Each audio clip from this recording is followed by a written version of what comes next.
Because out of everything you've heard that Sanchez announced, do you know how much has actually been bought? How much has been prepared for this summer? Zero, not a single one of those planes, helicopters, or equipment kits. Not one has been added to the state's firefighting team. Spain is not a Muslim country, but there is an attempt both from the government and from Europe, as well as from other non-Muslim countries, to impose this and link Spain to it. It's a shame that the world sees us this way, and the girl who is shown for everyone to see and is associated with Spain is a girl covered with a scarf for being impure. Spanish girls are not like that. One day they showed up, said they'd seen the videos on social media, and started threatening me, saying they didn't want fascist, Islamophobic, or homophobic people in the apartment without any argument. Her husband even had to correct her, saying he wasn't sure about homophobic. She must have been so embarrassed. They haven't kicked you out yet, right? Not yet, but they're making subtle threats. For example, they're coming to view the room in half an hour, even though our contract says we can stay until February 16th next year. Still, they want to do visits just to make us uncomfortable. Are you in the room now? Yes, you're in the place they want to kick you out of. Well, if they come, we'll welcome them with open arms. Yes, the people are very important, right? In the end, in many cases, justice does nothing, and that happens a lot with animal welfare. And in the end, well, it's a shame that we ordinary people have to be the ones pushing. But, well, in this case, thanks to the people, well, now an animal is going to be happy and will stop suffering after 3 years of suffering. I know it's difficult, that it can be problematic to defend yourself in certain circumstances, but you have to do it. And if the state's law enforcement agencies who are obligated to do so don't defend us, then we have to defend ourselves. But we are not going to allow a group of thugs to intimidate us, our friends, or our families for expressing our ideas, because it's not the Spanish flag that bothers them, nor the Spain jersey. They don't care about that. What bothers them is that we are Spanish.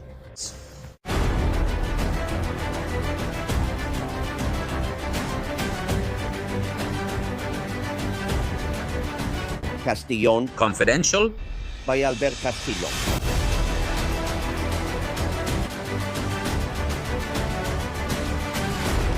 Bienvenidos. Welcome, Confidentials. Thank you for being there. Strength, honor, and let's move forward with freedom of information and freedom of the press. Here we practice it every day, whether many like it or not. Look, we're tired of seeing Spain burn, tired of the negligence of governments that don't do their job, that are completely incapable and useless. Who talk big about national parks? Climate change? They're the ones who light the flame, because political negligence is what makes Spain's forests burn. If you go to any internet search engine and type in, "it's forbidden to clean the forest, there are regulations," they'll tell you no, that you can do it. But it's a lie, like so many things they say that aren't true. The forest law exists in Spain and it prohibits, for example, picking pine cones from a forest because it's considered, I'm reading literally, a forestry use. They're part of the habitat for wildlife and it harms the ecosystem. The fine ranges from 300 to 1,000 euros. There's more. Picking up dry branches, cleaning the forest floor. Well, be careful. They say you're failing to fulfill the essential ecological function. The law says that dry branches and biomass decompose and return nutrients to the soil, and they are also habitats for insects, birds, and small animals that depend on this dead wood to live. The fine is between 100 and 3,000 euros, and then they say that it's not forbidden to clean the forest. Look, the main causes of the fires are neglect, lack of attention, not being able to clean the forest properly. Also, the lack of livestock. Also, the abandonment of rural areas, without a doubt. And also the UME, which does a magnificent job but doesn't know, the military emergency unit, how to direct efforts to put out a fire. No, it's not climate change. It's disastrous forest management. In 2025, just in the month of August, 400,000 hectares burned. In Spain, it cost us 7.6 billion euros to put them out. With half of that, if it had been used for prevention, we wouldn't have had the fires we're suffering this year. 3 times more intense than the previous year. Listen to another main reason why the undergrowth isn't cleared. This is explained by a company that was awarded 83,000 hectares in Madrid, exactly 11 years ago in the area that has now burned. 11 years ago, the community of Madrid and the fire department of the community of Madrid, which are in Las Rosas, awarded it to me.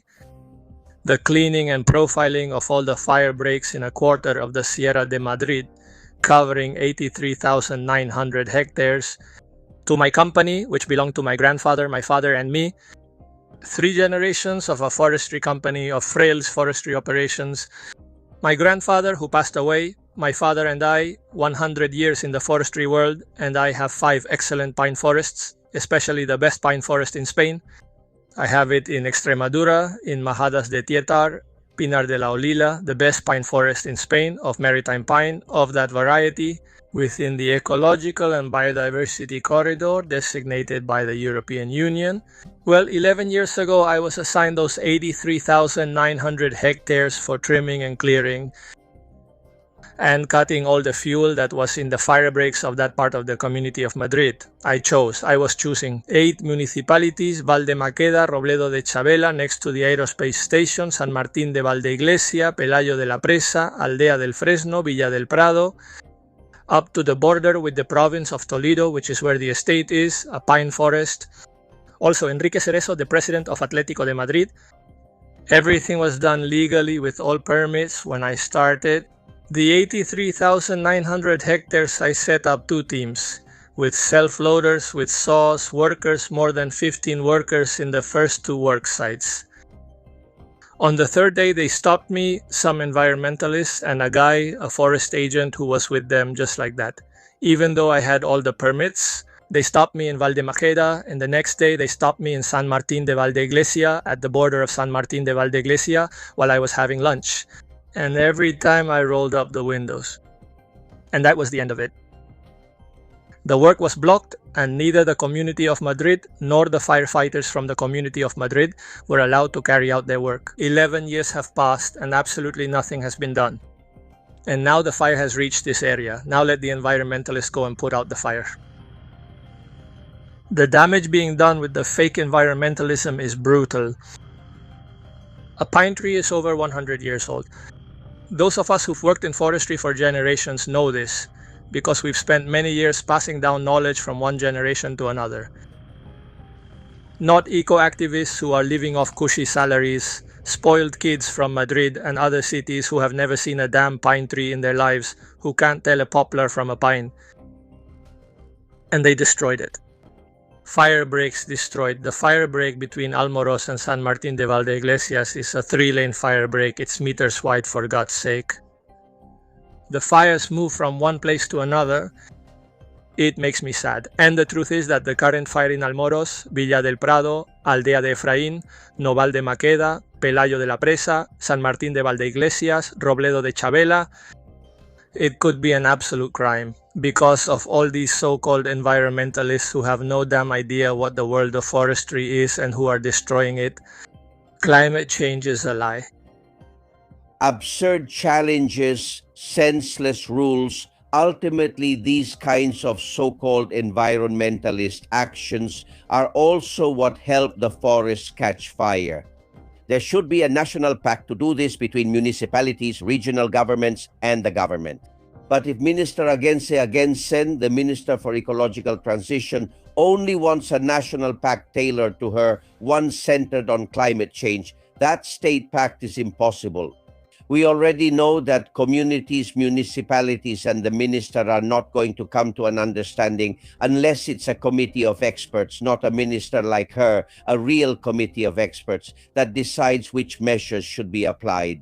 Without ideology, without climate sectarianism, Spain is abandoned, not just the towns and the rural areas abandoned, when it comes to fire protection measures. And we are the country in Europe with the highest risk. Make the comparison, we've done it, for example, with our neighbor, with France.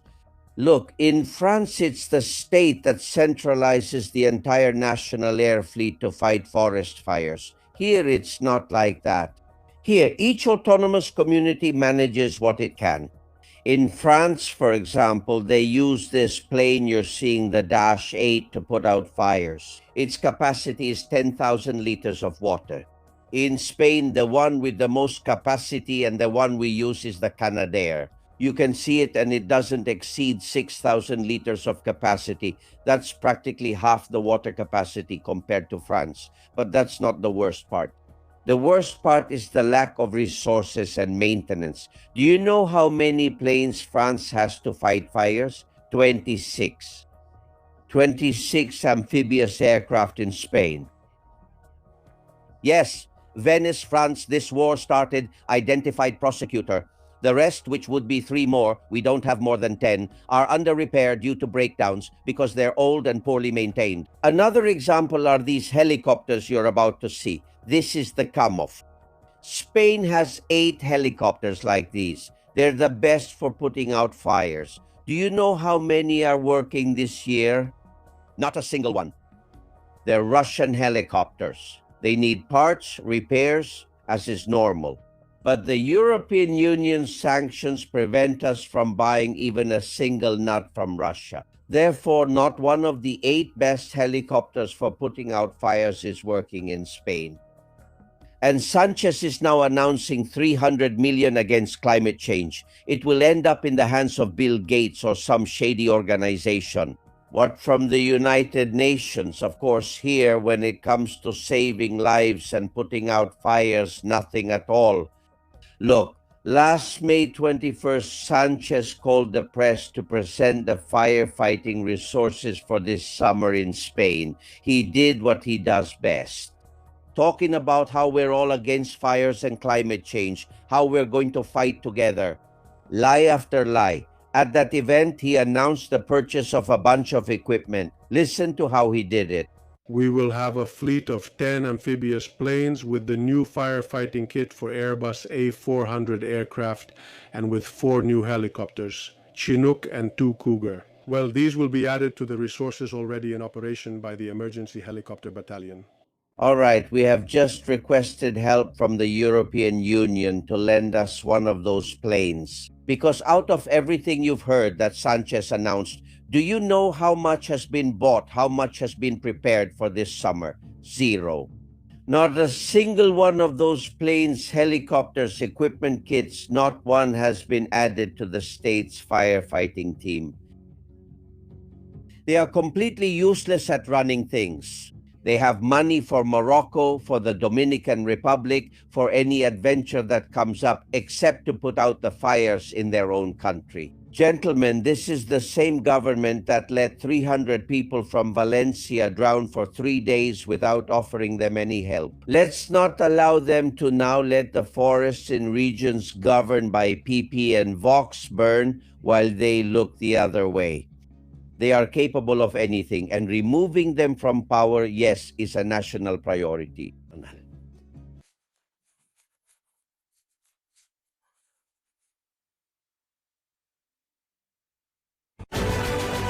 Castillón Confidencial. By Albert Castillon. And don't forget, friends, that tomorrow at 7 p.m. mainland Spain time, we have the online event with the Aragonese Mastermind with Carlos Mauri. There are limited spots and you have to sign up in advance. In the description of this video, you have the link. Today is the last day to sign up for that event. See you there. I'll also share an exclusive just for those who are connected. I'm going to explain something that's very interesting. It's a digital skill that lets you work in this field on a YouTube channel. You don't need any prior knowledge, just internet access, and you can collaborate with content creators like me. I assure you that by working a little without leaving your job, you can earn between 3,000 and 5,000 euros a month in just a few months. It's not a pyramid scheme trading or anything unusual. I wouldn't allow that. It's an idea that this young man came up with to make a profit from YouTube channels, and he's putting it in your hands. I'm telling you, if I had known about it a few years ago, I would have gotten to work and made it a reality. See you tomorrow at the event with Carlos Mauri. Friends, I'm sure you haven't forgotten an image we showed last week. Maria Jose, a loyal informant, sent it to us. The image of how a dog locked in a cage cried day and night, woof, woof, woof, woof. For 2 years, not always in the cage, but many hours in the cage, this animal was living in hell. Until animal protection groups in Torre la Vega in Cantabria took action and passed the case on to Kema Berville, who is an animal lover. But for him, his thing is cats, rescuing abandoned cats. They suggested, since he is very popular on social media, to release a video. That video reached our show. We aired it and did what he asked us to do, which was to call the Torre la Vega City Council and demand solutions. That city council has, I think it was 40,000 euros for animal welfare. Surely more could have been done than what they did. The police went to the scene and the justice system also took care of the case. There has been a lot of public pressure from many of you who have called the Torre la Vega City Council. Today we can show you, I say this because sometimes people who called would say the animal is fine, it's not buried. Well, look at the photos of this dear little dog who is also very young inside the cage. He was locked up, or was he not locked up? Of course he was. Hello, Chema, how are you? Hello, good afternoon. Well, first of all, I want to thank you, right, for the support, for calling and sending emails to the City Council, and for the pressure that this has created. Well, thanks to that, Mickey, after almost 3 years, is now free, is in a shelter, and is waiting to undergo a veterinary exam and then be put up for adoption. What a joy. What great news you're giving to the insiders right now. In the end, we managed, without waiting for a judge, because that would take years, for the person who was neglecting him to give him up. He has surrendered him to an organization that understands him. That's right, isn't it? That was the solution. Exactly. In the end, well, the police showed up with the counselor for animal welfare and the city hall veterinarian. They saw the condition of the animal and made this person understand that you can't keep a dog like that. And, well, seeing the media pressure as well, everything added up so that she herself would give up the animal, and we didn't have to wait for a judge's intervention with a court order, etc., etc., etc. Hey, what was wrong with her, without getting into personal matters? But how can someone have an animal like that, Chema? I don't understand it. Well, people like us who are animal lovers, we can never understand it, because to have an animal that you keep at home inside a cage, and you don't take it out for a walk, and you keep it locked up all day in its own urine and feces. Yes, it doesn't make any sense, does it? For the animal's health, for your own mental health, for the poor animal suffering there, you just can't keep an animal like that. Animals need to be cared for properly. You have to take them out. You have to touch them. You have to love them and so on, right? Well, look at Mickey now. That's this little dog's name, now that he's free. Kema sent me these photos directly from the shelter. His face has completely changed. And he's very happy, the little dog. Well, he went crazy as soon as he got out and saw everything. He hasn't stopped wagging his tail back and forth, running everywhere. Well, yes, he's really lacking muscle in his back legs and so on. And now, well, it's time to treat some of the after effects and find him an adoptive family, and that's it. Well, they'll take him off your hands right away. He's beautiful, and besides, he's young. He's one of those who gets adopted quickly, but you still have to find a good family for him. Exactly. Because of what he's been through, he can't just go anywhere. Yes, exactly. We need to find him a good family like everyone else and make sure he's loved. Ladies and gentlemen, you might ask, what have we done? Well, look, we've made phone calls, sent emails to the councilman. Each of us did what we could. Kema put himself out there on social media, and I put Kema on my own accounts. Basically, we made some noise. In the end, civil society has more power than we imagine, right, Chema? Yes, the people are very important, right? In the end, in many cases, justice does nothing, and that happens a lot when it comes to animal welfare. And in the end, well, it's a shame that we, the people, have to be the ones to push. But, well, in this case, thanks to the people, now an animal is going to be happy and will stop suffering after 3 years. Well, Angel is on social media as Chemay Sumanada on social networks. He has a website. If you can help him, I don't need to tell you that he's part of the team, and we should help anyone who helps animals. Congratulations, Chema, you're amazing, and it was a pleasure to meet you. Thank you. My friend, thank you so much for your support, for spreading the word from the very beginning, for not opposing, and for being there. A big hug. Thank you, my friend. Folks, it has a happy ending. It's not the first one we've pulled out of a well. It's not the first animal we've helped. I wish it were the last. Spain is still the record-holding country for pet abandonment, especially dogs.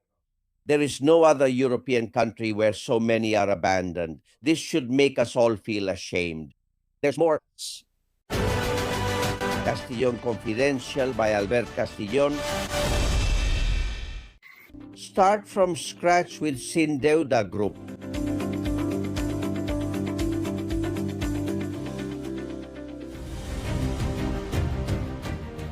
Gentlemen, we can talk about anything you want, and we will. About fires, about who causes them. By the way, we want to know what caused the one in Madrid, the biggest in the history of the community of Madrid. We'll have time to talk about it with many guests, but first there's a scene that if it goes unnoticed, we're finished. If we just treat it like any other video, we're not being fair. And in my case, I don't deserve to be a journalist. Look, it happened in Bilbao. In the first video, there are two of them from the Basque national team wearing the green shirt, Abertzales. I'll give you their names, which have been posted on social media. I don't know if they're exactly the ones, but they threaten people for wearing the Spanish shirt and the Spanish flag. But it's not that they just insult you from a distance. No. In the conversation, they say things like, I'd shoot you 3 times in the head, just as CTA did in Bilbao recently. Watch. With the Spanish election, you can see how the cameras move like this. They hit you just like someone does. You get 2 shots to the head and you survive. He survived 2 shots to the head. Son of a bitch. Legionnaires, the miners. Who were the ones sticking their heads in? You heard it, right? It seems they are Imanol Rodriguez Saldua and Aitor Rodriguez Saldua, brothers and brothers in hatred too. The worst for me is the video you're about to see, which you may have already seen, but we can't let it slide. A kid about 10 or 12 years old. Does he decide to wear the red jersey of the Spanish national team? And he's in a park in Bilbao and he runs through the middle of the people who are calmly in the park. And why is this kid running? Because a pack is chasing him to beat him up in broad daylight. Look. Why? Because the group is chasing him. And those who are chasing him are much older than him. It's the hunt for anyone who feels Spanish. It's going after a child who has to seek protection. I don't know where he was going or if they caught him or not. But the fact that someone luckily recorded this scene and saw the anachronism we're explaining is hard enough for this not to be considered normal. Spain can't allow people to go hunting a kid just for carrying the flag, the uniform, the national team jersey. What's wrong with us? Are they really that sick in Bilbao? How come those who were chasing them haven't been identified and arrested? Their faces are there. You just saw them. It's easy to do. To me, it seems extremely serious and a scene we can't forget. Jose Luis Rancaño, my colleague, film director and producer, how are you? How are you, Albert? Glad to be here with you and your insiders. How miserable these people are. Have you seen it? They're truly miserable. They're cowardly scumbags. They're trash. From here to Albert, what I want first of all is to show my solidarity and expressed my total sympathy, all my support, and all the help I can offer to all my compatriots who suffer, who go through similar situations in the Basque country and in Navarra. I would encourage them to be strong. I would remind them that these guys, these thugs, are a bunch of damn cowards. And they should always remember that. They are a bunch of damn cowards. They always do it in a group, and they do it like thugs do, trying to scare the weaker ones. You said it well, Albert. They should all be arrested and prosecuted.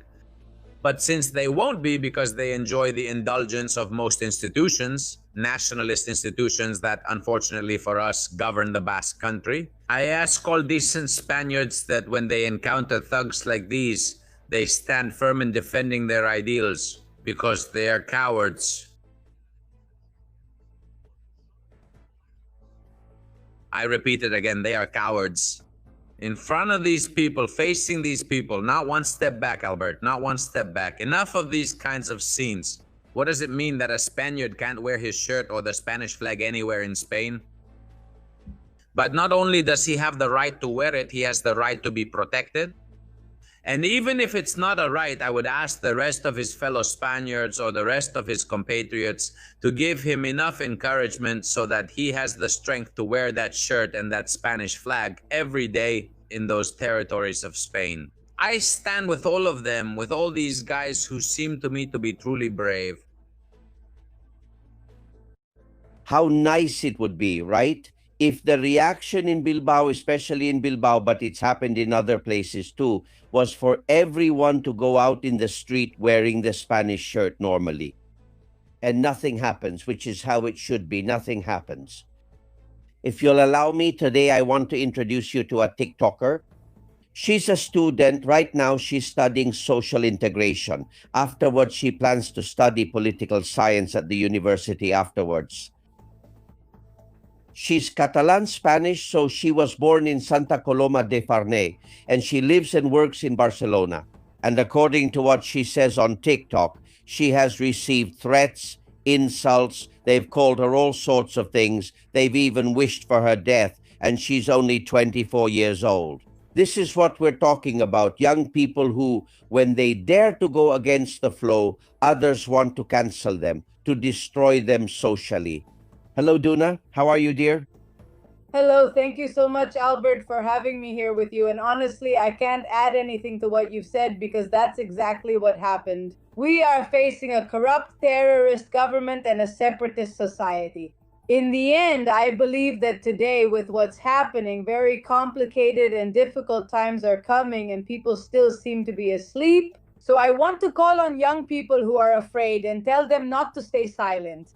In the end, when you face consequences just for this, it says more about the other people than about your emotional intelligence and your ability to solve problems, to face the law, and what this government is ignoring. Absolutely. Of course, you were also talking earlier about what was happening in Bilbao, about the young man who was accused just for wearing clothing representing Spain. And from here, I want to say that all of this is fundamentally caused by socialism. The only separatists that exist are them. The only ones who make deals with ETA terrorists are them. Yes. What's so outrageous here is that you're away from home, renting a room in a Barcelona apartment to study, like so many others do. And they want to kick you out of your room. In fact, right now you're still there, but they might manage to kick you out because of what you post on TikTok. I've seen everything you post on TikTok. It's nothing we don't say here every week. You don't show anyone's face. You don't threaten. You don't insult by pointing fingers. You don't give out anyone's address. Why do they want to kick you out of the room? One day, they showed up one day saying they'd seen the videos on social media and began threatening me, saying they didn't want fascist, Islamophobic, or homophobic people in the apartment, but gave no argument. Even her husband had to correct her, saying he wasn't sure about homophobic. She must have been embarrassed. That's basically it. But you're not all those things they say you are. So, I mean, if you had been one of those hardcore independent supporters, like Death to Spain, which there are a lot of in Catalonia, what would they do to you? Do they roll out the red carpet and give you the biggest room? I think they might lower my rent for the room. And hey, they haven't kicked you out yet, have they?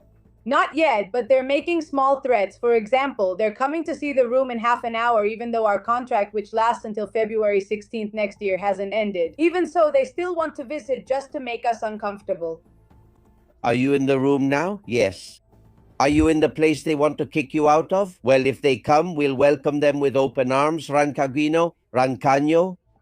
This is the attitude you need to have, the attitude that Duna has. You have to be brave. You shouldn't be afraid to express your ideas and opinions.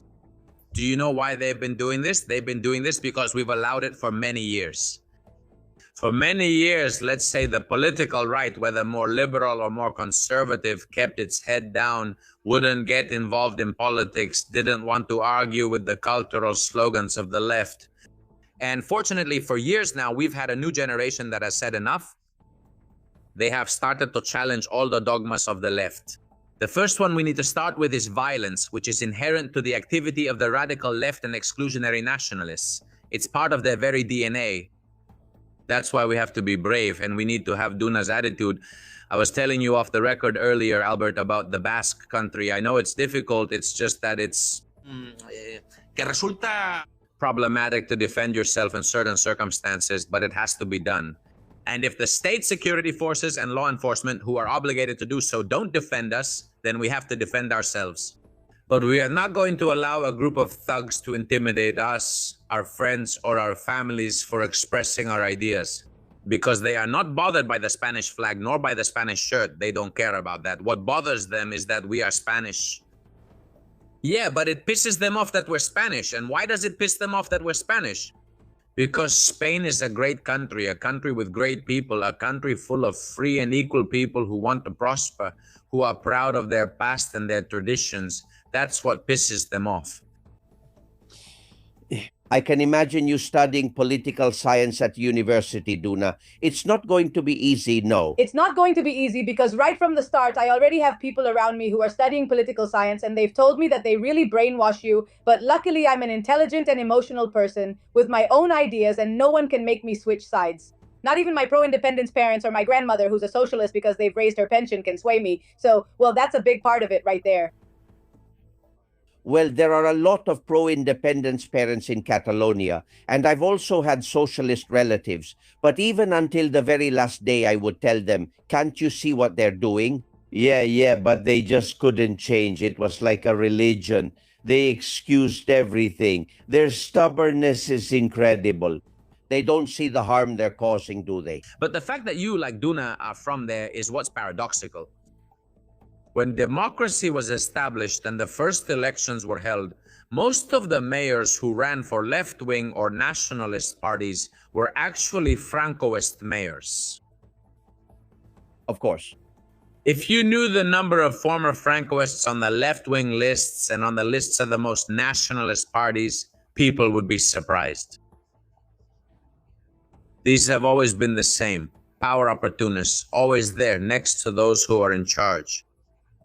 They have no ideas, none. Totally. Hey, by the way, since you're studying, did you know the government cut more than 310 million euros from education to give it to presidential staff expenses? This isn't talked about in schools, high schools, or universities. I think this is outrageous, and they're mocking the Spanish people. The craziest part is people still believe it's the right wing that's belittling the Spanish. That money, 309,840,000, and let's not forget about those thousands because that's a lot, should be spent on the condition of classrooms, given the protests people have staged. When a country is protesting about education, healthcare, and the agricultural sector because of the Mercosur agreement, it means we're clearly doing something wrong. No doubt. But you're also a nursing assistant. Hey, nobody here complains that there's no money for healthcare, but if there is, from Zapatero's jewelry to Begonia's little deals, nobody talks about that. Look, there are a lot of people within the healthcare system who talk about it, but there comes a point where some of my colleagues who are still working in hospitals have even received threats from hospital management. They said speaking out politically, right or left, would get them fired because healthcare shouldn't be political. So, of course, they're the first ones to organize a protest, always against the same people, right? Yeah. A walking contradiction? By the way, have you seen the video of the year? Let's play it. You're going to love it. The video of the year, no doubt. Interview of Zapatero by Javierito on La Uno, and this is what he said about the jewels. This is a story with no ulterior motive, no financial interest. It's a personal courtesy gift from many years ago, but I'll say it. They had no use or purpose. We haven't thought about them, nor the value that has now been attributed to them. No use, no purpose, no intention. How poetic. This. It's just like that, Albert. Sometimes I think they believe we're idiots. I honestly have come to the conclusion that they already openly think that we're stupid. If you have no financial interest, like our friend Zapatero says, but you keep them in a safe. Yes. No financial interest, yet they're in a safe. And since you supposedly have no financial interest in them, you don't give them away or donate them. No, you keep them in a safe. And what? It costs to get them to open. You know, they didn't want to. And the police had to threaten, the judicial police, that they were going to get an expert. They would break open the safe. Then Gertrudis gave them the key. I mean, it was obvious they were hiding them. They lie a lot. Zapatero's interview, I'm going to ask for your opinion, but the insider news sites are very sure that they lied. I think so from beginning to end. Let's hear from Juan Manuel, Chema, Javier, and Karine in London. Zapatero has nothing to say. The only thing he has to do is act. Pack his suitcase or backpack, go to jail, and return everything he has stolen. And if by chance he happens to pass by a church, he should confess and ask forgiveness for all his sins from all Spaniards. What's going on? Did Pedro Sanchez tell him go out and whitewash things and say nothing but lies so that the few foolish voters we have will believe it? Because if not, we're going to lose all the TV voters we have who do nothing but watch Spanish television. And on top of that, his friend Javier Lito is the one interviewing him. Mr. Albert Costello, haven't you thought that maybe those stones came from Zapatero's mines and were set by a jeweler in Dubai? I didn't know anything about Mr. Zapatero. I didn't even know who he was. I didn't know there had been elections in Spain. As soon as I saw him, just like that, without knowing anything about this individual, the first thing I said to my parents was, "This is the new president, and you better get ready." Do people your age talk about the interview or not, Dana? Well, the truth is I don't have many friends because they don't share the same political views, so I can't really talk about it honestly. Here's what I can say. They play Abascal's words in Congress, and the louder it gets, the more years you receive, right? Well, the more lies you tell in interviews, the more years under investigation you get too. This is like Oscar Puente, right? He kept lying. Coldo and Abalos too. In any interview, it's been proven that no socialist has the ability to be honorable and honest. And that's what doesn't define us as Spaniards. That's why we want this government out, because we young people are exhausted, tired. And there you have almost the worst, because Salvador Illa pretends to be good. That's Illa's disguise. It's outrageous. I mean, the man who has hundreds of thousands of deaths on his conscience, who should have gone home because of how badly he handled the COVID crisis. And now he becomes president of the Generalitat, and they give him everything he wants to keep Esquerra and Junts happy. What do you expect? The treasury, you keep it. What do you want? Amnesty? Pardon. And Illa is, I know Illa, and I've even introduced him at some civil society events. And I reminded him that he always stayed on the fence about the separatists. He was never an enemy of separatism, right? And Illa is the most dangerous one in disguise, right, Tana? Look, the truth is that you can't expect much from someone who defends multiculturalism, saying that people come to contribute when it's actually the complete opposite. I'm tired of hearing lies, of turning on the TV and seeing that everything is corrupt and funded and that everything is staged. Then the journalists who are really worth it, who really dig and extract the real information, like Vito Quiles, are the ones who end up facing false accusations, while the people behind them go completely unpunished. There are so many topics to address and so many important things that honestly, I would tell Salvador Illa to resign now because he has Islamized Catalonia. He has no shame. And of course, you don't see, like you said the other day, I don't see people with burqas. Of course, if you live in a gated community far away, you leave the mess for us. Of course, he's not going to do it. Garriga? Yes, it's dangerous. That's it. Yes, Illa. Let's go back to Zapatero. Let's go back to Zapatero. I think it's been one of the stupidest decisions I've seen recently. It's independence. Yes, and to go to the interview, I'm completely sure because I have good references and references from family from his law firm. I don't think so. Well, I'm pretty sure it was an interview that had his lawyer's approval. All the supposed objectives I pursued by doing the interview had the opposite effect. He made the judge angry. First of all, he made the judge angry. Yes, he wasn't informed about anything. About anything? About nothing at all. I went there to give a speech but said nothing. If any socialist had doubts after the interview, they have no doubt about the serious problems Mr. Zapatero has. But he has also pointed out, because the real problem here, in my view, is the Council of Ministers. The serious, real problem, the one that's at the heart of the matter, is what will happen with the plus ultra issue. If the person in question is convicted, what will happen with the Council of Ministers? Yes, it's a decision that the Council of Ministers makes collectively. Yes, the information and influence can only come from the Council of Ministers. And maybe there isn't any material evidence to accuse a minister or a president to say it was this one or that one, but it will be written in the verdict. Absolutely, it had to be with the approval of the Council of Ministers. That's dynamite for any government. Tomorrow, I hope one of the lawyers for the popular prosecution will be here. And he told me in the previous interview that several times in the national court, the plus ultra case was thrown out. They said there was no case. They didn't want to try the case. There was a lot of interest in making sure it didn't go to trial until Judge Calama got hold of it and took the first step. But they tried to bury all of this. And the reason why is what you're talking about. Juan Antonio, Sofia, Diego, and Alberto. What Zapatero would need is a relevant analysis. I would ask Zapatero if his phrase, to be a socialist is to give a lot and receive little in this phrase. What place do jewels occupy? And that everything is here. Of course. What Julito Martinez said that he doesn't want to take all the crap, it's just what Plus Ultra sent. I don't know if maybe the government got confused seeing the coat of arms of Spain. Maybe there was a government mix-up and they said, oh, Plus Ultra, let's defend the country. Don't you realize that Zapatero really isn't to blame for everything that's happening? It's all global warming's fault. Zapatero's brain is fried, and when he goes to trial, well, he'll come out with a disability and a pension.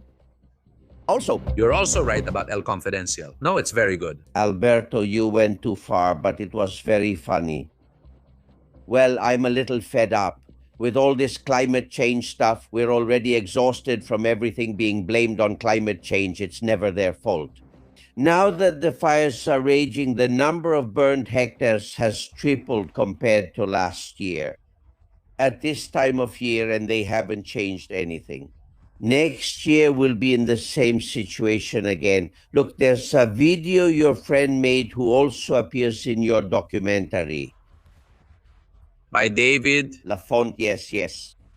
Our dear friend Maria Angeles Rosado made a video in a forest in Guadalajara. This video you're about to see was made 3 years ago, and she told me that 3 years later, everything is still the same. Watch. Good morning. We are in the province of Guadalajara in a wooded area. And this is the unfortunate state in which the forests of the province, the forests of the region, and many forests in Spain are found. If the forest is like this, it is the responsibility of the national authority. It is the responsibility of the national government, the regional authority, and even the local authority. Recently, we've seen the Prime Minister, Mr. Sanchez. We've seen Prime Minister Sanchez say that climate change is the cause of the wildfires. And obviously, climate change has greatly increased temperatures, causing us to suffer from severe droughts that raise the risk of wildfires. But, of course, if the forests were clean, the risk of wildfires would still exist. Because it's summer, because there's a lot of drought and high temperatures, but they would be much easier to control. Any neighbor in that area who wants to clean the forest before the heat arrives gets fined. They get fined when before all the neighbors used to do it normally. We all know what needs to be done to prevent it from burning. I'm starting to believe, and call me a conspiracy theorist, that there are interests here for it to burn, and especially if there are regions governed by PP and Vox, especially there for it to burn. If what is happening in the community of Madrid had happened in Catalonia, we would have had the Spanish army, the UME, and all the firefighting aircraft here putting out the fire. Now, of course, in Madrid, Ayuso had to call 2, 3, even 4 times for them to come help her. Rancaño, that's the same kind of exploitation they already did in your region. There's already a precedent. It already happened with the flood in Valencia. The president is trying to make the regional or local authorities, who in most cases have jurisdiction but don't have the necessary resources, deal with the problem, with the responsibilities, with the blame.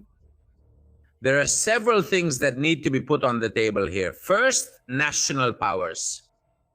Some fundamental issues in all Spaniards' lives should be the state's responsibility.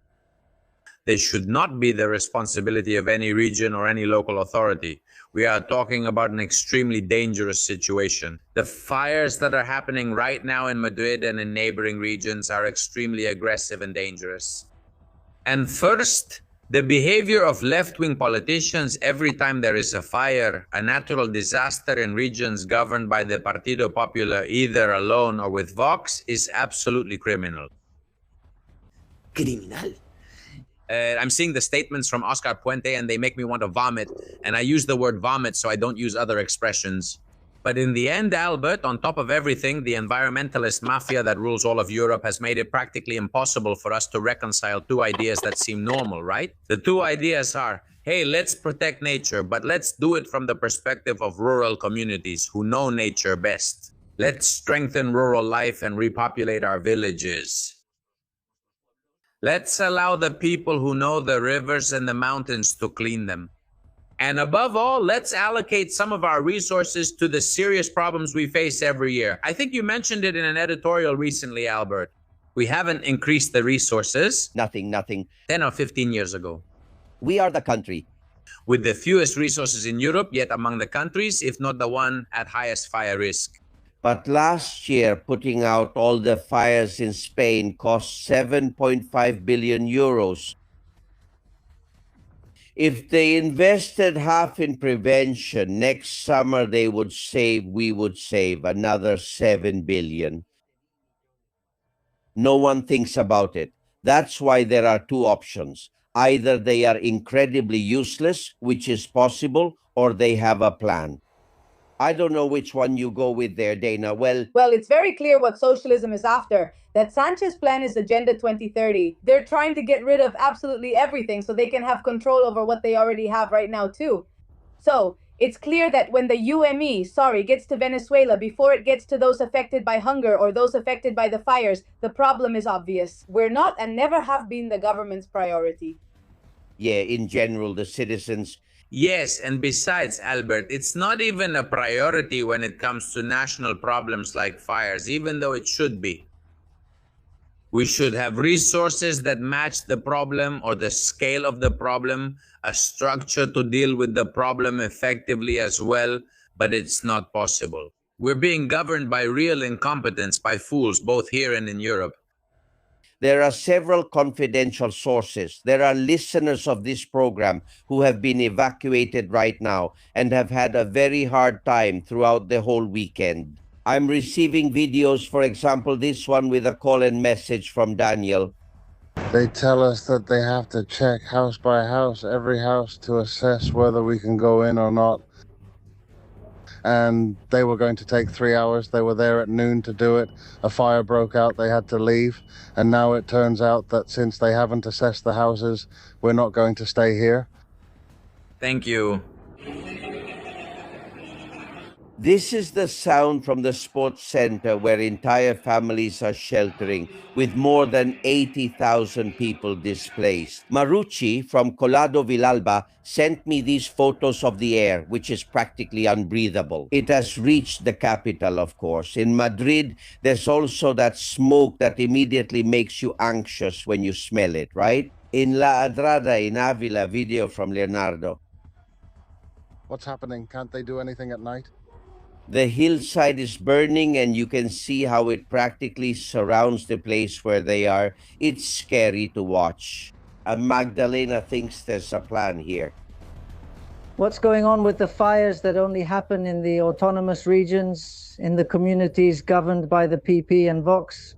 Coincidence, scoundrels, and besides, they don't provide resources. The situation is very complicated. They sent me a video, and I think that because I've received it from several places, I think that's the origin. Or could it be one of the origins of the fire in Madrid, the biggest in history? It's this one. Take a good look. What you're seeing is an electric car burning in San Martin de Valdeiglesias. When an electric car catches fire, there's no firefighter who can put it out. It takes a really long time. That vehicle ended up in flames because it was inevitable. They're huge. The fire reached nearby trees, and that's where it all started. That's where it all started. What an irony, Dana, that a fire starts with an electric car and they say it's climate change's fault. It's incredible. They're just so ridiculous, and they talk about the sustainability of electric cars when they're the ones that pollute the most. Tell me if the battery of an electric car isn't polluting. They don't even know how to dispose of it yet. So, of course, they speak from ignorance and defend what they can't even put into practice. Yeah, but I still think we need to put pressure on the administration, absolutely, regardless of parties and ideologies. There's money, there's capability, we know how to do it, so why are they so useless? Or is there a plan, Dana? Like you said, there might be. I think seeing this here shows the concept of national priority. This is a clear concept of national priority. When we talk about national priority, some people are appalled, but look, national priority means allocating resources to those issues that are a priority for our nation. Totally, for the well-being of our fellow citizens. The program to fight fires in Southern Europe should have been a national program. In fact, look, even supported at a supranational level by the European Economic Community itself. Because fires like those in Spain, Portugal, and Italy don't happen in Germany, Norway, or Sweden. There should be a mechanism, some action protocols, effective state action with people, with professionals in charge, not with useless politicians who don't know anything. And then it would be important for us to recover our villages. I mean, have you noticed that cities don't burn? Cities don't burn. Places with a lot of people don't burn. That is, we need people in the villages to take care of cleaning the forests, cleaning the rivers, coordinating action plans. And the moment we become aware of that and put real professionals in charge, it's not that the problem will be solved, there will always be fires, but the impact will be less. But in the meantime, you already know where we send the money. You, Albert, every other week, you're here with Cambronero, explaining to us what we spend thousands of millions. Look, I just heard that the government has just sent €500,000 for reproductive health. To whom? To Morocco, of course. To Morocco, another $500,000. You were saying that cities don't burn. Juan Maria is in the countryside. He says here when the orchard burns, nothing happens. And they call on us farmers to pay for it. And we see the tractor there spraying water. One thing's for sure, now all the tractors are being asked to help. What irony. This could inspire another documentary like David LaFox. Well, but we have to defend the primary sector, Albert. Man, we have to defend our people in the countryside. We have to defend the farmers, the ranchers, the people who go out to sea. They're the ones who know nature best. They know exactly what measures need to be taken. If you ask any farmer or any rancher what the current fire risks are in some parts of Spain, they'll explain it to you clearly and simply. They'll show you a video, a photo, and they'll say, how could this not catch fire? But it's almost like pouring gasoline on the fire. The forests haven't been cleared for years because here you can't touch a little tree or they'll arrest you for an environmental crime. Two more opinions, Antonio and Fede. It's shameful and regrettable how Juanma Moreno, the president of Andalusia's regional government, and Sanchez both agree not to take any responsibility. Climate change, those are things that just happen. Well, that's very bad.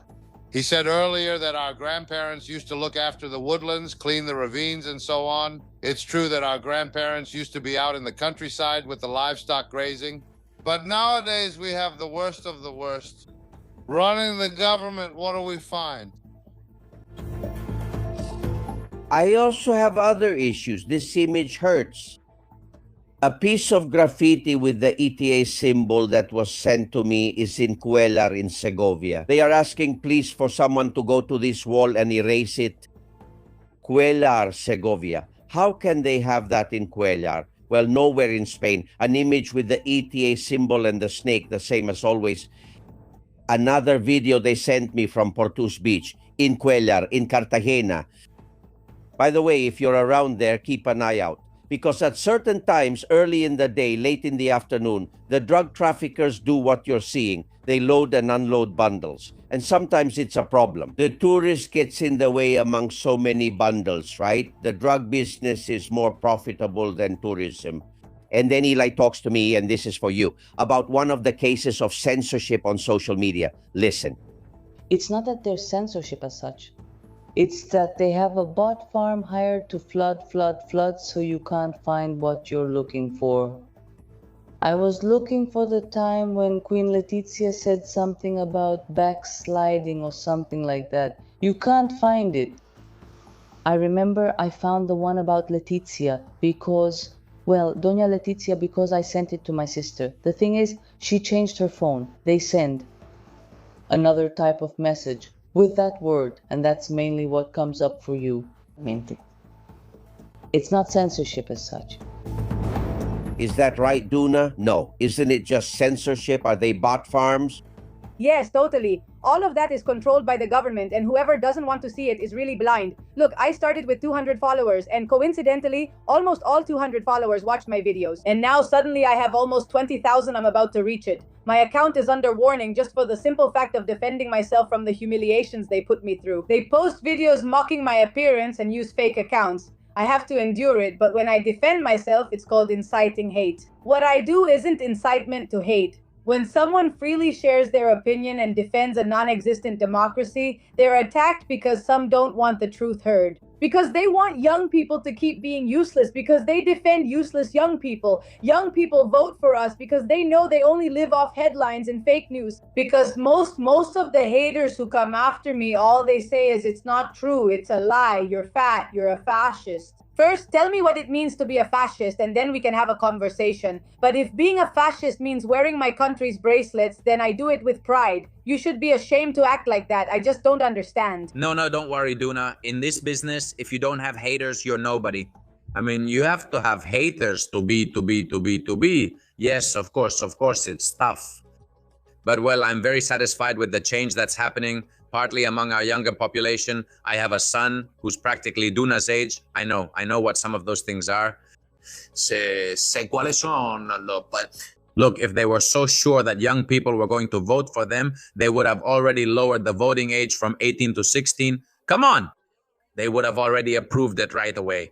Come on, if you allow me, Duna, Albert, I want to congratulate the political leaders of Suma from here for the excellent campaigns they carry out. This latest one, criticizing Ferran Torres, the top scorer of the Spanish national team, is the best thing I've seen in politics lately. Focusing on the biggest national hero of recent days just to criticize him is sensational. Sumar guys, keep it up. You're on the right track. Yes, they'll disappear. From here, and also because you're from Valencia, Ferran, I love you very much, even if you're a Barca fan.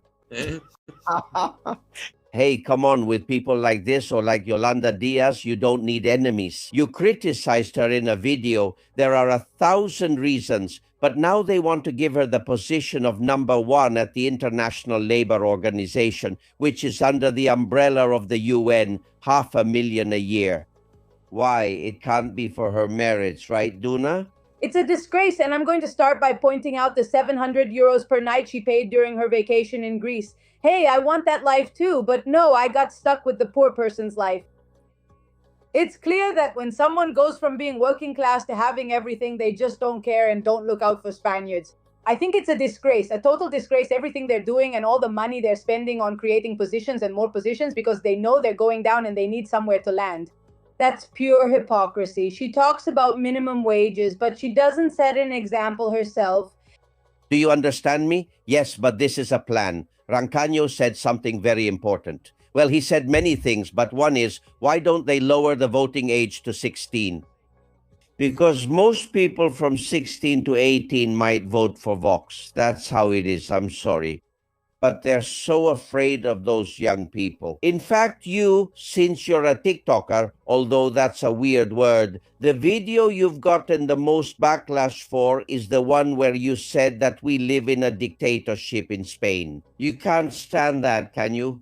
No, but it's just that they're totally ignorant people. When they remove my live streams for defending myself from insults or tell me we won't promote this video due to European Union regulations, it's clear we're living in a dictatorship. Where is freedom of speech? Where's the freedom not to have my videos taken down for expressing the exact opposite opinion from yours? It gets to a point where it just gets exhausting and you think it's more worthwhile to just study for a degree and leave social media behind, but I'm not going to give up because people need to know how serious this is and what's happening is really serious. And the other day, sorry for changing the subject a bit, but I was studying the Agenda 2030 and what they're aiming for here is very dangerous. It's a totalitarian control of society. It's very dangerous. Yes, but it's also like in the Hunger Games movie with a lying elite that doesn't believe anything they preach. And Yolanda Diaz is a clear example, Albert. The evolution of Yolanda Diaz is amazing, but it's amazing for any decent Spaniard who saw her a few years ago with the Palestine scarf bought at the flea market. She ended up wearing Gucci clothes, all the high-end brands, stitching. We're seeing photos of that evolution, and it's happened in just a few years, of course. You just can't do it so obviously. People notice. It's clear that you're dealing with a hypocrite, someone who doesn't believe in anything they preach. You have the typical behavior of a nouveau riche, of a new bourgeois. You stay at 5-star hotels, and on top of that, you spend your money abroad. You don't even spend your money at hotels in your own country. And people are starting to hold that against her. Why? Well, because social media makes it visible. Now everyone can see it. Of course. Of course. Hypocritical behavior has to have consequences. No doubt. Do you think the government is afraid of young people, Duna? No. Obviously, it's clear. Otherwise, why have the grandchildren law and mass regularizations? They have to get uncontrolled votes from somewhere because they know we are not going to vote for them. People write to me, they write, wow, Duna, I didn't know this. Thank you so much. I'm a Vox supporter. I was really uninformed. I thought Vox was homophobic. No. Absolutely not. The only homophobes and anti-feminists are the socialists. And speaking of Yolanda Diaz, she is the most anti-feminist woman there is, along with Irene Montero. I mean, recently a former employee who worked with her was accused of a sadistic rape in which he transmitted a sexually transmitted disease to a minor. You're defending a feminism that doesn't exist. Girl, you just aren't good at your job. Nothing. Totally. Also, with Albert Duna, there's been an incredible pendulum swing. 20, 30, 40 years ago, everyone took for granted that young people were the champions or best representatives of the left. Part of the cultural battle has been that the new generations have much more liberal, much more patriotic, more conservative, different ideas. They have put the entire agenda and the whole woke program in check, which certainly is what we've been putting up with. Not you, Duna, because you're very young. But for those of our generation, the last 10 or 15 years, it's really been something, the imposition of the woke ideology. We have seen in Olympic Games like the ones in Paris, how a man who claimed to be a woman punched a woman who deserved to win the medal. You couldn't talk about this on social media. They would cut you off completely. I mean, the censorship has been brutal. This stage has ended partly due to social pressure, and it's true Donald Trump's victory in the United States has had a big impact. We have to say it, because that's where the social media companies are headquartered. But Spain has remained like the last of the Mohicans, like the stronghold of the last communist in power. Yolanda Diaz says she's a communist, and half the government says they are too. Well, that's how communists are, or even worse. That's why we don't want anything to do with them. But there's no other country like Spain, around here and throughout Europe, Duna. No. And look, actually, what's happening with the United Kingdom is outrageous. I mean, they've Islamized the United Kingdom, which used to be my favorite place. I mean, I swear to you, I used to go visit every year, and now I'm even embarrassed. Also, speaking of embarrassment, I don't know if I can say this, but I'm so fed up with Sara Santolala. Can you just be quiet already and study a little? What do you mean surrounded? You'd rather be surrounded by communists? Of course, when you live off the money of the Spanish people, you just don't care at all. And learn a bit about journalism and a bit about law, because everything that comes out of your mouth is completely inappropriate and a total embarrassment for young people who you don't represent. What an embarrassment. Every time I hear you, honestly, ma'am, you should focus on studying, really. Well, that whole idea of putting Sara Santolala in with young people, it is a kind of crazy thing you end up doing. Exactly. Also? Yes, because look, Sara Santolala is young. She's 27 years old, but she's not a journalist. She never has been. Even though she's on TV every day. All right, let's go to the newsroom. The latest messages we're receiving. Susana Gas, tell us. Here we are, Albert, in the Castillon Confidential Newsroom, receiving, as always, lots of messages and great opinions. Take Feca, for example. He says that Zapatero is the worst, together with Sanchez, the worst of the worst this country has had in centuries, and the destruction of this country. Emilio says that these kinds of jewels, Zapatero's jewels, obviously, all have an engraved stamp of who made them and what material each jewel is made of.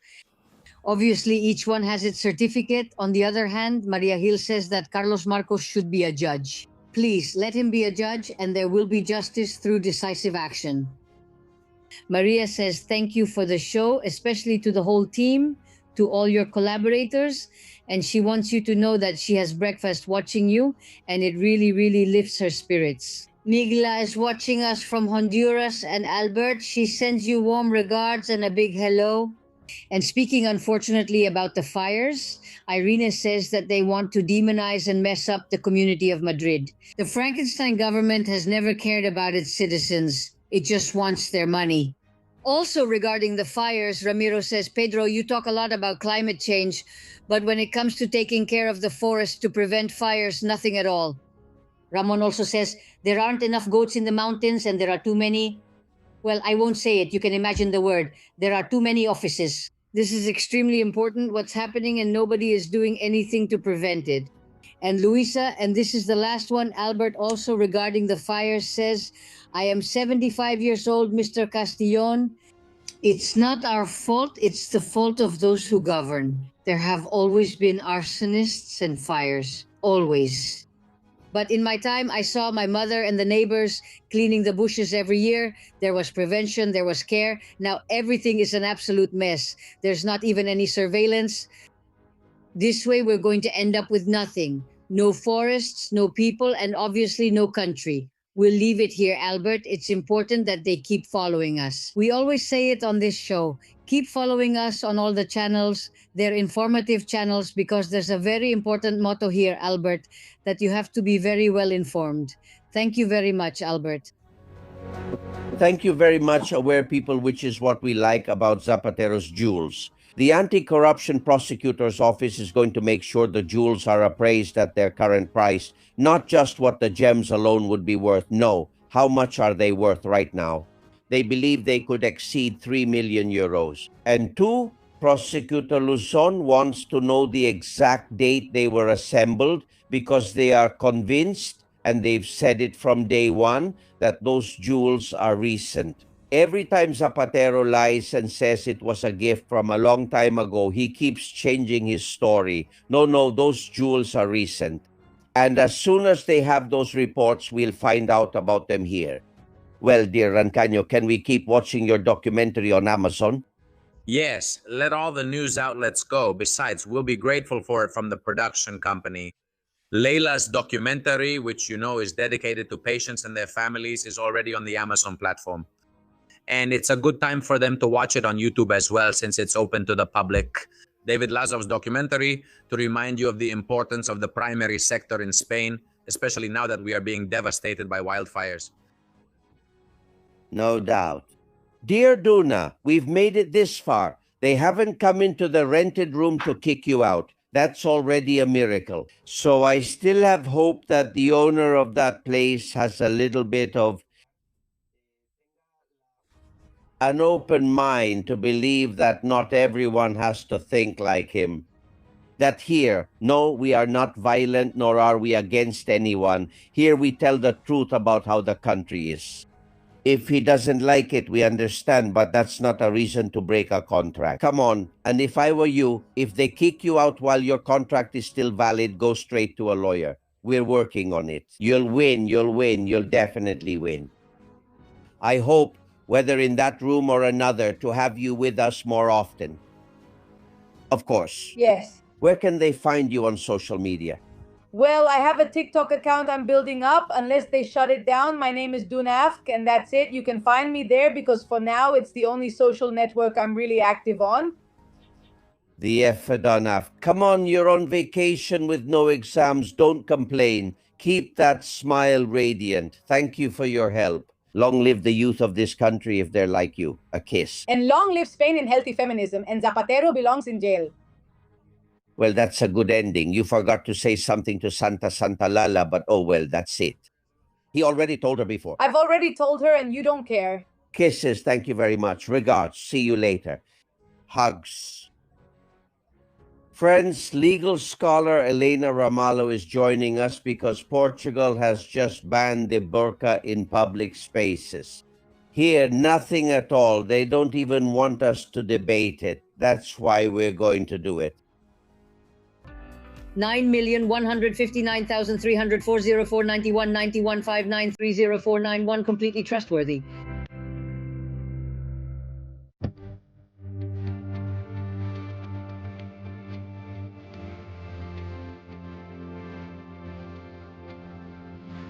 Gentlemen, Portugal's parliament has banned the burqa in public spaces, and they did it for security reasons. If any woman wears the burqa or the niqab, that dark covering that only leaves the eyes visible, in a public space, in a shopping center, or on the street, she can be fined between 200 euros and 4,000 euros. Amnesty International in Portugal says that it is a threat to human rights, and the majority of the Portuguese people seem to agree with the measure. The same, or something very similar, has been implemented by France, Belgium, Austria, Denmark, or Switzerland. In Spain, every time the debate tries to reach the Congress of Deputies, it gets shelved, at least as long as we have this government. Elena Ramalho, Doctor of Law and Defender of Women's Rights, welcome. How are you, Elena? Hello, good morning. Why Portugal and not us? Let's see. In Portugal, this measure was brought to the Portuguese parliament by the right. And as always, with the left absolutely against it. And as you were saying, with Amnesty International, it's curious because then in other Islamist countries, they do say it's against human rights. It turns out that in Europe and in the West, covering up, being an invisible person, is considered a defense of human rights. This is the kind of hypocrisy we're used to from both NGOs that live off public subsidies and the left. I mean, in no case is it possible for a woman who is covered from head to toe to be a symbol of either freedom or dignity, of course. In Spain, we have a problem, and that is that the right-wing party, namely Vox, wants to take it to parliament. It is clear that they don't want women in Spain to be covered up, nor do they want Islamist culture to go against women's rights. But the Popular Party, as always, and as we've discussed many times, stays on the sidelines. That is the moment the Popular Party is called sexist, racist, Islamophobic, or anything like that. Well, then quickly they soften, they bend, they crumble, and go back to the position of I was just passing by. And we see that with this issue, we see it with the trans issue, and we see it with all the other issues. When so many countries do it for an obvious security reason, it should practically be a European regulation, isn't it? Not yet. But it is true that the European Court has, on different occasions, sided with the countries that have regulated on this issue, and they have mainly regulated on the issue of security. But Europe could go much further, because there's a lot of talk about defending freedom, a lot of talk about defending women's rights. And then it allows a culture, a religion that imposes a series of measures against the freedom and rights of women and girls. Well, they just let it happen, let it go on without any problem, and they even protect it. Yeah. There's an image, we're going to see it, that everyone saw in the World Cup final. That girl holding the hand of the captain of the Spanish team. When they come out onto the field with the scarf on her head, with the hijab properly in place to send a message to the world, I understand that it's to show that Spain supports Muslims. How did you interpret this scene, which is not a coincidence? Of course, it's not a coincidence. There are several interpretations here. First, the girls have to be covered. That is, in the West, and at an event as important as the World Cup, it's taken for granted that the girls have to be covered because they are considered impure. In other words, we accept the Islamist impositions. And on the other hand, which I also find very serious, they directly associate covered Muslim girls with Spain. Spain is not a Muslim country, but both the government, Europe, and other non-Muslim countries are trying to impose and make this association. It's a shame that the world sees us this way, and the girl who appears for everyone to see and is associated with Spain is a covered girl, wearing a scarf because she's considered impure. Spanish girls are not like that.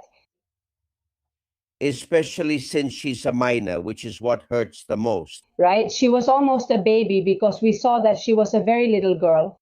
And let's remember that these clothes and these obligations to cover up begin with menstruation, which is when Muslims consider women to be impure. Is it forbidden in schools in some autonomous communities to go to class like that? Since the agreements between Vox and the Partido Popular began, a series of measures have started to appear. But for now, the one about schools isn't in place yet. That women can't even go wearing a burqa, and that there are a series of, limits, so to speak. The issue with schools is one of the battles I'm fighting. I've been trying to get it regulated for many years, and I will keep trying. The issue with schools is fundamental. I mean, how are we going to educate in equality and freedom when we force some girls to cover themselves because someone decides they are impure? There is always something when this issue is discussed. Is there any woman wearing a burqa like the one you're about to see? This is a special case because she wears a burqa, even gloves on her hands, everything dark. Who says it's a symbol of pride?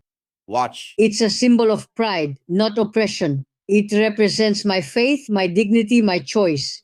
Wearing it is an act of devotion and strength. When the women who wear it feel proud, we have an even bigger problem, don't we, Elena? Well, this is like Stockholm Syndrome. I mean, these people were born captive. They were born with the idea drilled into them, above all, that they have to keep themselves covered, that they can't, let's say, dishonor either their family or what they consider to be their God. Because in reality, this isn't actually stated like that in the Quran, the way they're imposing it. This is the most radical part of Islamism. And of course, from time to time, women like this appear in international forums where they are given this opportunity to convey and spread a completely wrong message that goes against all rights. so that people say, look, see, they choose it freely. No one freely chooses to be invisible and covered from head to toe. That's a lie, an absolute lie.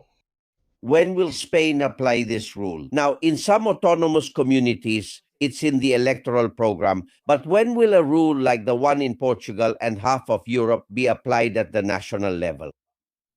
Well, when the Partido Popular and Vox are able to bring it to Parliament and have an absolute majority, it's also true that there's a very important part of the Partido Popular that is reluctant about this rule and this regulation. Vox will have to push things forward or nothing will change here. No doubt about it. Elena Ramallo, Doctor of Law, a big hug. Thank you very much. See you later. Well, and I'm still getting messages saying that Ferran Torres is not Catalan, he's Valencian. I deserve it for not checking before. I'm not a hardcore soccer fan either, and I'm not exactly paying attention to what I should be. Well, Fernando, it's been corrected. All right, you're amazing, Albert. Really amazing. Thanks for the correction. You're amazing. Take care. No problem, my friend. You guys are the amazing ones, just like my Cuban friend from Guadalajara. Hi, good morning, Albert. Just wanted to say we follow you. Big hugs. And even though there's never any electricity in Cuba, well, I still keep sending your short videos. And when they have a connection, well, they watch it and find out how things are going in the world. Thank you very much, dear. Zoe Valdez is here because the last plane they sent with food amounted to almost nothing. Honestly, the United States really needs to get its act together or finally do something in Cuba and in Venezuela. Well, while we're at it, in Nicaragua too. More. Kema is protesting, and he's right. Look. Well, here we are coming up to the supposed signs that there's road work. Well, you can see that the speed is decreasing. We're going at 60. Let's set the truck to 60 because there's a car with some lights over there. Well, that car with the lights is towing a trailer. The trailer is full of cameras all around. Now go ahead and tell me we're already done. There's the sign marking the end of all the construction and everything. Now you go and tell me what construction has taken place here. I think they were installing cameras. The other day, I saw a civil guard installing a traffic camera on a road. The ones that go on a tripod, so they move them around, and just a few meters ahead, they get the speed information and catch you for sure. You know, when Malaska is short on budget, he sends a legion of civil guards with these portable cameras, and they can make €500,000 in a weekend. Perfectly. We'll talk about that. Thank you, Chema.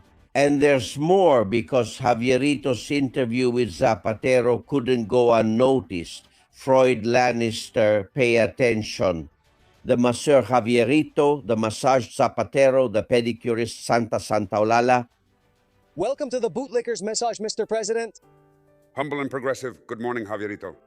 Let me just say, it's clear you work out. Impressive trapezius muscles. Thank you, Javierito. When it comes to things like this, it's clear you're a top-notch journalist. You already know I go running every day. Mr. President, can you explain where the jewels UDEF found in your safe came from? I kept them in the safe like someone leaves half a lemon in the fridge. You forget it's even there. We socialists have no interest in material things, Javierito. For example, I own gold mines and oil quotas, but completely ignore them as if they don't exist. What are your thoughts on the plus ultra bailout? I honestly don't know what you mean. Yes, the one where the judge says you influenced the government to grant it. I know it's ridiculous, Mr. President. What nonsense. Look at the rubbish those right-wingers invent. Sarah, as a progressive, you know we don't value luxury or material things. I don't care for this caviar. I'd rather have some cheap sausage. Of course, Mr. President. Do you want us to bring it? No, for Chavez's sake. That's gross. Sarah, wasting food would be a shame. We socialists don't do that. I was flying business class, but just so I wouldn't take a seat from the common people, Javierito. You understand? It's hard for me to say because I'm an exceptional man, but I'm also tremendously humble and progressive.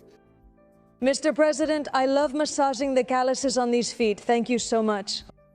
What are your thoughts on Julito and his lame confession? Well, I'm not going to get involved in anyone's defense strategy, not even that son of a bitch's.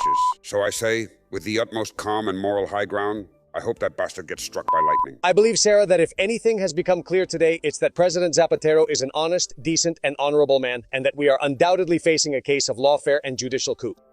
Without a doubt, what I liked most about Terroncito Sexy is how easily he dismantled all the unfounded and fascist accusations he received. The only thing I ask is that my presumption of innocence be respected. When all my requests to dismiss the case are resolved, looking for any legal loophole, I will give all kinds of explanations to the justice system. My conclusion is that if any viewer watches this interview and still thinks that President Zapatero is guilty, then they're a Nazi. That's how they are. That's how they are in their own world. They live in their world of madness. Well, the memes I'm getting today are great. I got one with so many fires. We're having a really hard time here in Madrid. Matches, Uncle Larry, Black Rock, they light up your wind and solar projects. I'll just leave it at that. By the way, Ferran Torres' cap will arrive in 25 days. And he's already started receiving emails from people who want the cap. We made it in English so that it's exactly like Torres's, and also so the whole world knows about it. Because when you walk around with that cap in September or at the end of August, there are a lot of foreigners who will see what Spain is really about. It's also a nod to Trump to do it in English. Some people have asked me to do it in Spanish. Well, maybe we'll do that too. Thank you very much. You can see the email address. You can request one or as many caps as you want, and we'll send them to you. But they'll arrive in 25 days. For now, we're just taking pre-orders. And the online store is still working like a charm. We just launched it today, Monday. So you can go to our program. The link is in the description. Or you can go to the website, castillonconfidential.com. In the online store, there are things like this t-shirt. I love it. The front is normal, but on the back, we're confidential. What do you think? Is it cool or not? And I have another one. Even better. Each one has one. There are more slogans. The back, strength and honor.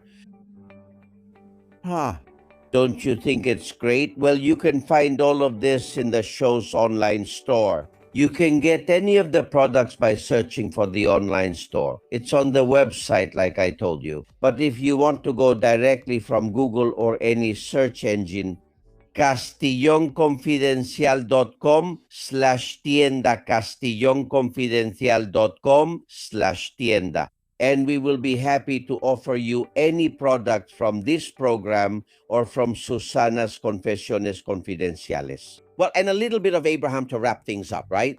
Abraham Gomez is still thinking about the World Cup. Look. Pedri, how are you? I know, Spain won. You went there and tried. I saw you were crying inside. They won, so I changed the channel. There was also a kid on the field named Pedri, like you. What a lack of respect. That boy was there, and for some reason they gave him your name. People like him. That's how you came out ahead, you know? But you came back and did the right thing. I remember you once brought Spain to a halt to reflect, saying you'd stop for 5 days to save your wife. And now that your wife is having a bit of a hard time, it's true, you had the loving gesture to say, honey, I'm off to the party. Let's go, you and me, but without you. And indeed you did it. You always keep your word. So I'm telling you, relax, stay in Moncloa. It's a wonderful place. You know that Moncloa was rebuilt by Frankie.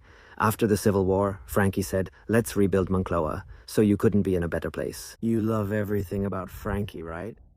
Yoli is out of sorts. I know. I see her on TV. When asked something, she just looks at her phone. She doesn't know. She can't answer. A woman who's worked so much, yet she gets 6 months of vacation a year, twice. 6 months a year, twice. Now you hear her say, I don't know what I can do. My vacation's about to start again. So she's trying to see how she can manage it, and she's worked a lot. She was born 30 minutes late, you know? You can tell. She handles it well, but those 30 minutes always show. Anyway, Monteri is missing, trying to save Zappa. We are all Zappa Monteri, all of us. All of us. Exactly, yes, we are all Vigo too. So, That's it. These are strange times. I know they're already working on the plans for a PSOE prison. What are they going to do? They're building it because there's too many transfers. Too many transfers. Look, they have them all together there. The progressive prison. I think it's the best thing that can be done. They have their own menu and buffet, see each other in the yard, talk and get along. The press only goes to one place because it's going crazy. So I'm telling you, I still support you. You know, don't give up because there's something called the truth that's coming out. The truth. I invented that. They're the honest ones. Where did the honest ones come from now? Suddenly, it's all honest people. Can you believe it? But anyway, don't believe them. You just keep moving forward because progressive Spain and my progressive heart love you, follow you, feel for you, and lament your situation, you know? So that's it. Go ahead, make yourself some tea and get ready and drink it, okay? I love you.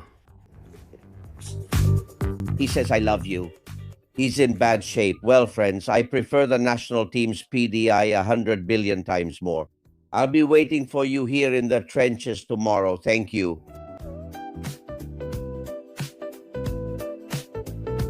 You know it and I know it. We're discreet. You're discreet.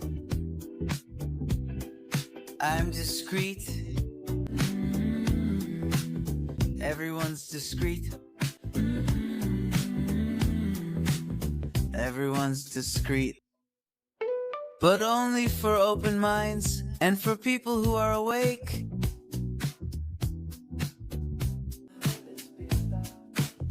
From the trench, the bullets whistle, and there's no way to get out there. Here, freedom has wings of wax. When you see Caspio, Susana Gash, your girl Castillo and the rest, thank you very much.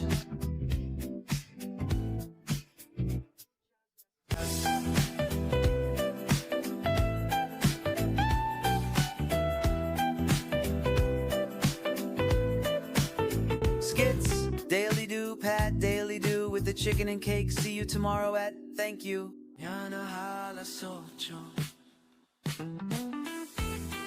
Castillón Confidencial by Albert Castillón.